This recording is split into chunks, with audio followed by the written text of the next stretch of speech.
It's New Year's Eve today as the country is just hours away from bidding goodbye to the year 2079 and welcome 2080.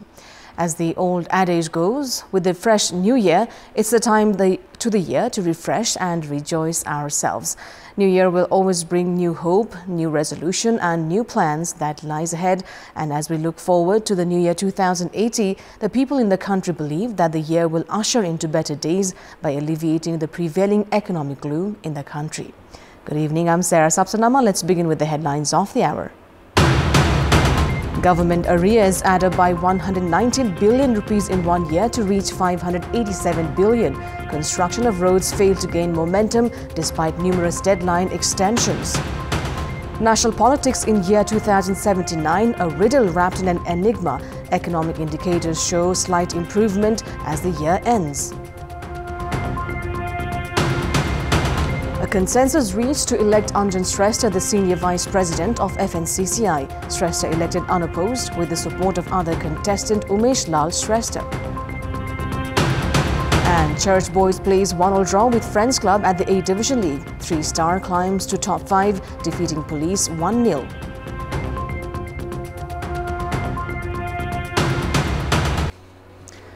The government's arrears have increased by 119 billion 770 million rupees, which experts have attributed to lack of financial discipline and revenue generation. Based on a report released by the Office of the Auditor General, the country's arrears have now reached 587 billion 330 million rupees. The office had audited around 7 trillion 138 billion rupees of federal, provincial and local levels, which showed that 4,068 federal units had arrears of 56 billion 310 million rupees out of the 2 trillion 356 billion rupees audited. Likewise, of the 1,218 units at provincial levels audited, arrears of 7 billion 200 million have been reported. In 751 local levels audited, an arrear of 42 billion 880 million rupees has been reported. Around 198 contracts for road infrastructures have been stranded, some of which have received a deadline extension for 9 times. Of the 28 billion 820 million rupees worth of contracts signed by the Road Department under 24 divisions and planning offices, 7 billion 380 million rupees has already been released. However, works have yet to gain momentum. Now, Nepalese year 2079 is coming to an end. In the year, the country witnessed elections in all 3 tiers that saw new parties enter into national politics. The country also got a new president, vice president, speaker and deputy speaker, among others. While government formation and change in political alliances took center stage, several reports were emerged that highlighted weakening governance as government works remained slow throughout the year.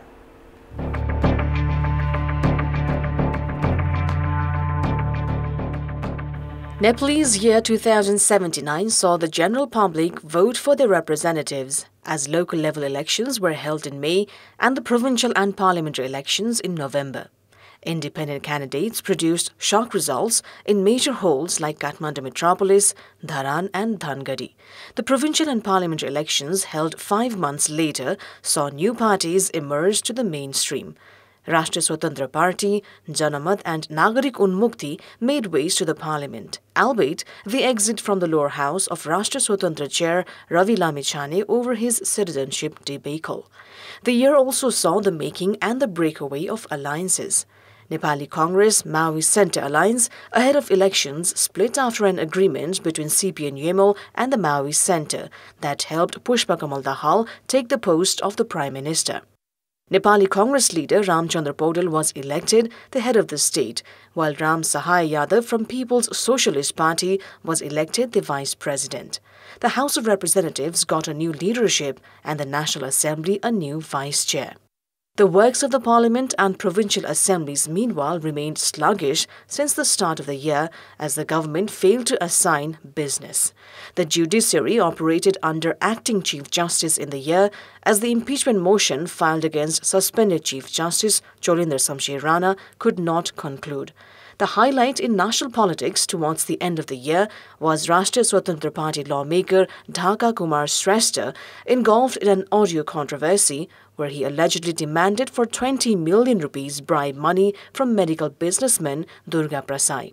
The final month also revealed involvement of mainstream political faces in issuing fake identity cards to Bhutanese refugees. While the conclusion of elections is considered a notable achievement of the year, government continued to fail to address the plight of the general public who look forward to stability and good governance in the year ahead. The financial sector of the country also had its own share of ups and downs throughout the year. Economic indicators that remained low since the start of the year has shown some recovery as we move forward to New Year. Nepal's foreign currency reserves in the year 2079 reached a concerning low of 1,146 billion rupees as imports went up and remittances went down. As a band-aid to the economic woes, the central bank imposed ban on imports of luxury items, among others, and introduced a stricter monetary policy that saw an increase in interest rates. The Russia-Ukraine war fueled inflation that hit majority of the households. Meanwhile, consumption of imported goods went down, which compelled businessmen to take it to streets, demanding for reduction in interest rates. The government's current expenses exceeded revenue by 34 billion rupees, which had to be fulfilled by drawing from savings of last fiscal and internal loans. State coffer that in the Nepalese month of Baisakh had 325 billion rupees came down to 190 billion by Falgun, while government account is at a deficit of 85 billion rupees. The Minister for Finance changed 3 times in the year. However, the issues raised by the private sector and the general public remained unattended. The real estate sector growingly turned inactive as the year progressed. Investors of the share market reported a loss of 571 billion rupees. Slight improvements in external economic indicators, experts say, has given the government an opportunity to lift the economy. However, challenges remain in maintaining balance between interest and lobbying groups and giving voice to the voiceless. There's a call on the government to raise the confidence of the private sector, control inflation, and provide respite to consumers and create a conducive environment in the year ahead. In our Public Voice segment, today we've asked people in several provinces what their wishes for the new year are. Let's take a look at what they had to say. Public Voice brought सम्पूर्ण देशवासी हामी सम्पूर्णमा चाहिँ तपाईको सुख शान्ति समृद्धि छाओस् नराम्रा कुराहरूलाई छोड्दै राम्रा कामहरू गरौँ 80 सालदेखि उता चाहिँ सकभर भयो भने आर्थिक क्षेत्रमा पनि सबै राम्रो होस् विकृति फैलिरहेको छ नि त्यसमा सुधार आओस् हाम्रो नारीहरूको अलि सम्मान मिलोस् स्वस्थ रहौं देशमा भएको भ्रष्टाचार नियन्त्रण होस् नेताहरूको काम चाहिँ निष्पक्ष होस् भ्रष्टाचारको गन्ध धेरै आएको छ 2080 सालमा चाहिँ यसको निरूपण होस् भन्ने कामना भ्रष्टाचार कम होस् अनि धेरै विकास होस् राष्ट्रले नयाँ रूपमा आर्थिक रूपमा सामाजिक रूपमा फड्को मारोस् सबै टोलमा राम्रो विकास हुने प्रयास होस् 2 वर्षदेखि चाहिँ थलिएको अर्थतन्त्रमा सुधार आओस्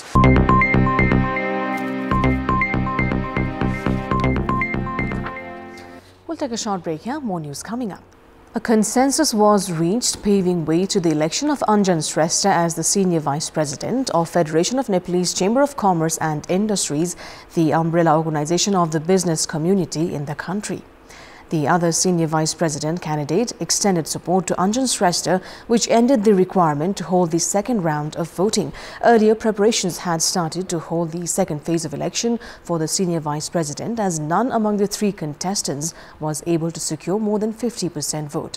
Anjan Shrestha and Umesh Shrestha were supposed to compete in the second phase of election. Ramchandra Shanghai was earlier eliminated from the race as he had received the least percentage of vote. In the first phase, Anjan Shrestha secured 33.99% vote, while Umesh Shrestha received 31.33%. Shanghai's vote was limited to 30.43%. Meanwhile, results of all other positions have already been announced. Jyotsna Shrestha from the panel of Shanghai has been elected in the associate category, while Suraj Krishna Vaidya has been elected in the district municipal category. In the commodity category, Hemraj Dhakal of Umesh Lal Shrestha's panel has been elected the Vice President. The final result has also been announced for the election of members. 1,612 members had voted for the election of Associate category, 114 for District Municipal category and 122 for Substantial category. It's time now for our segment Public Pulse, where you text us with your opinion. Public Pulse. But before today's question, let's take a look at the results from yesterday's poll. Yesterday, we asked you, why has the Chief Justice not been appointed at the Supreme Court for a long period of time?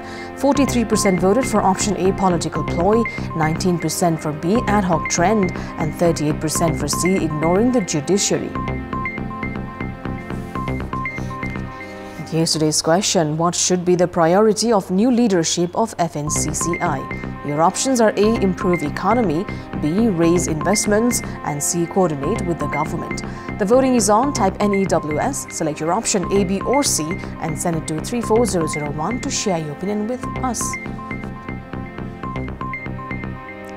We've got more news coming up, but right now it's time for yet another short break. Welcome back. It's time now for the sports update. Sports News. United has played a 1-1 draw with Friends Club at the Marty's Memorial 8 Division League. The draw left Church Boys, that has been undefeated, lose a chance to climb atop the league standings. In the match held in Dasat Stadium in the capital, Church Boys took the lead in 21st minute as Jospe Bempa utilized Sushil Shah's pass to score.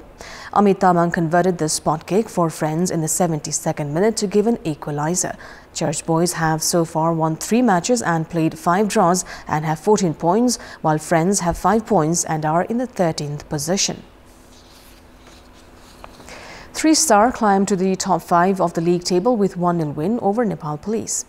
In the match played in Enfa Complex in Sadubatu, 3-Star scored in the 65th minute as Ajay Martins utilizing through Ashok's cross. 3-Star are in the 5th position with 14 points from 8 matches, having won 4 and played 2 draws. Police are in the 14th position with 4 points. Up next is the weather update.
Up next is news in Nepali. Happy New Year.